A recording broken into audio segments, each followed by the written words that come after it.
a unique opportunity for anime and manga fans. If you're a One Piece fan, I'm sure you'd love to draw your favorite characters. Now you can get 2 amazing books for free. The first book will teach you drawing techniques, and the second one will show you how to create art directly on your phone without even needing to draw. You'll be able to create stunning virtual artwork just like the one on your screen right now. Both books are completely free if you act fast and click the link in the description. Don't waste time. This is a one-of-a-kind opportunity.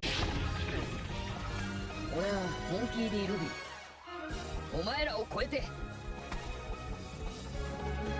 海賊王になる男だ Hey there, pirates! Welcome aboard the Anime No Mi channel. Since the moment Shanks was introduced in One Piece, he has always been a character surrounded by mystery. Over time, his importance has grown exponentially, especially with the recent revelations in the latest manga arcs. I hope for your support to help our crew win, and to do so, you just need to click the thumbs up button, leave a like, and subscribe to the channel. By doing this, you will win an incredible devil fruit, so just comment which fruit you want. Chapter 1134 brought a revelation that left fans speculating even more. The appearance of an individual identical to Shanks, but with a dark and mysterious aura. This character some have called the evil Shanks seems to be a crucial figure in the future of the manga, especially in the Elbaf arc. In chapter 907, there is a scene that left many intrigued. Shanks meets with the Gorosei, something unusual for a pirate. At the time, many speculated about the reason for this meeting. But now, with the recent revelations, the possibility that Shanks has a clone or an evil twin is gaining traction. Perhaps the Shanks who met with the Gorosei wasn't the Shanks we know, but this other figure. I believe this idea of clones or twins is supported by the clues Oda has been leaving throughout the story. For example, in chapter 1062, we were introduced to 6 different versions of Vegapunk. This shows that the idea of clones and multiple personalities is not new in One Piece. Moreover, the fact that Vegapunk worked with MADS, a group of scientists who explored the creation of artificial life, adds even more credibility to the theory that Shanks might have a clone. But why would a clone of Shanks be an Elbaf? And more importantly, why would he be the true villain of this arc? Well, we know that Elbaf is a land full of mysteries and ancient stories. The giants are known for their strength and loyalty, but also for their connection to some of the greatest historical events in the One Piece world. In chapter 1134, it was revealed that this evil Shanks was summoned to a castle in Elbaf using the same method the Gorosei used to travel to Egghead. This suggests that he has a direct connection to the world government, or perhaps to Imsama. I think the reason he's in Elbaf could be related to the hidden power on the island. Elbaf is often described as the most powerful land in the world, and many believe that there is something of great value hidden there. Perhaps it's a poneglyph, or maybe something even more important, and this evil Shanks could be there to ensure that Elbaf's secret doesn't fall into the wrong hands, or to use it for his own purposes. There's also the issue of the relationship between Shanks and the giants. In chapter 866, we see that Big Mom caused a great rift between her family and the giants of Elbaf. This shows that the giants have a complicated history with pirates. However, Shanks seems to be an exception. He is respected and admired by many powerful figures, and perhaps this includes the giants. But what if the evil Shanks is the reason the giants distrust pirates? Maybe he committed some terrible act in the past that was attributed to the real Shanks. The fact that he is described as evil is also interesting. What exactly does that mean? I think he could be a version of Shanks that was manipulated or corrupted. Perhaps he was created by the world government as a tool to control Elbaf, or maybe he's an experiment that went out of control.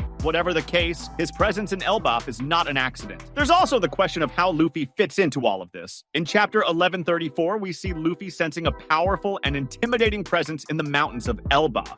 This presence is clearly the evil Shanks, but why would Luffy be destined to face him? I think it might have to do with Shanks himself. Luffy sees Shanks as a mentor and a father figure. Facing a distorted version of him would be a great test for Luffy, both emotionally and physically. There's also the symbolism of 2 Shanks, one representing good and the other evil. This could be used to explore themes of identity and free will. If the evil Shanks really is a clone, he might be struggling to find his own path, separate from the expectations imposed on him. This could also explain why he's described as evil, not because he's inherently bad, but because he was created for that purpose. Another interesting clue is the fact that he was summoned using black lightning. This is something that has so far been associated with the world government and Imsama. This suggests he has a direct connection to them. Perhaps he is a tool created by Imsama to control the world, or maybe he's a failed experiment that escaped control. The relationship between Elbaf and the world government is also something to consider. We know that Elbaf is a powerful nation, but it's unclear whether they are are allies or enemies of the world government. If the evil Shanks is in Elbaf, it could be a sign that the world government has an interest in the island. Perhaps they want to ensure that Elbaf's secrets are not revealed. Or maybe they are trying to use the island as a base of operations. In the end, I think the presence of the evil Shanks in Elbaf opens up many possibilities for the future of One Piece. He could be a powerful enemy for Luffy, but he could also be a tragic figure. When we think about a battle between Luffy and the supposed clone or twin of Shanks, we need to consider not only the technical aspects, but also the emotional ones. Since the beginning of his journey, Shanks has been one of the pillars of Luffy's dream, a model of freedom and a reference for how a pirate can be great without sacrificing ideals. However, now we face the possibility that this Shanks is not who he appeared to be, or maybe he's not even the original, but rather a figure created to represent something that transcends the will of an ordinary man. This situation places Luffy in a unique dilemma: to face an enemy with the face of his hero, but who could be something much darker. The introduction of this figure in Elbaf has already been filled with symbolism. In chapter 1134, seeing the summoning at the castle of Elbaf, it's clear that the new Shanks is an imposing figure. Perhaps his presence isn't just about power, but also about emotional and strategic control. Elbaf is a land of tradition and honor, but also of legends. A confrontation here would be much more than a simple battle of strength. It would be a duel, pitting Luffy's freedom against the manipulation of something he once saw as an inspiration. Gear 5, since its introduction, has been a representation of Luffy's absolute freedom. His ability to turn the environment into a stage for his creativity and energy is something that redefines the rules of combat in One Piece. But how far would this be enough against an opponent who not only shares Shanks' appearance, but who might also carry a completely different fighting style, perhaps even adapted to exploit Luffy's emotional weaknesses? The most intriguing hypothesis here is that this new Shanks is designed or trained to neutralize abilities like Luffy's. In chapter 1137, we see that he demonstrates a King's Haki so intense that it literally erases the presence of other fighters. Imagine what a battle would be like where Luffy, even with Gear 5 activated, finds himself unable to create his usual chaotic and unpredictable routines because this adversary's King's Haki restrains him, almost like an invisible cage. Perhaps the fight would transform into a duel where willpower is more important than raw strength. It's important to remember that Gear 5 is not just about strength and speed. It represents creativity and freedom in its purest form. However, this Shanks might be the opposite of that, a figure of absolute control, fighting with almost mechanical precision, perhaps symbolizing the order that Im-sama and the world government are trying to impose on the world. It would be a battle between chaos and order in its most literal sense. Furthermore, if this new Shanks is indeed a clone, it's possible that he was created with the intention of surpassing the original. This means he would not only inherit the true Shanks' abilities, but could also have been enhanced with additional technologies or abilities, as we've seen in previous examples with Stussy and the Seraphim. In chapter 1139, we see that this Shanks possesses a sword with a completely different design from the original Griffon. This weapon seems to have a dark, pulsating aura, something that could indicate a connection with a devil fruit or even with Vegapunk technology. If that's the case, Luffy would be facing not only a high-level swordsman, but also a weapon capable of nullifying Gear 5's properties. For instance, what if this sword could cut through Luffy's rubber body as if it were paper, ignoring the conventional rules of Haki? It would be a situation where Luffy would need to rely on something more than his usual power to win. And then there's the emotional factor. Throughout the story, we've seen how Luffy reacts intensely to situations involving his friends and inspirations.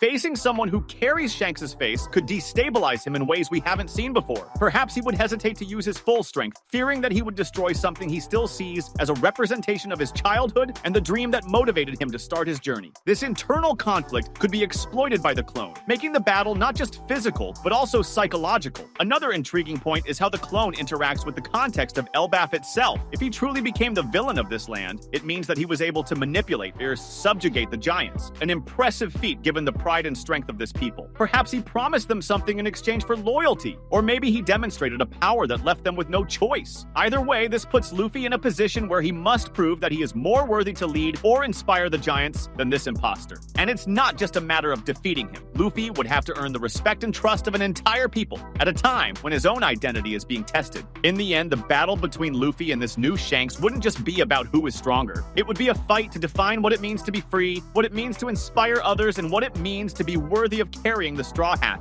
Gear 5 may be an expression of absolute freedom, but perhaps this fight requires something more. Maybe Luffy needs to overcome not just his opponent, but also the idea that he needs to cling to the past in order to move forward. And who knows, in the process, he may not only defeat this clone, but also redefine what it means to be the future Pirate King. What do you think? That was today's content. We hope you liked it and want to share your opinion on the subject. Don't forget to share the video, give it a thumbs up, and I'll see you in the next video. Take care and stay amazing.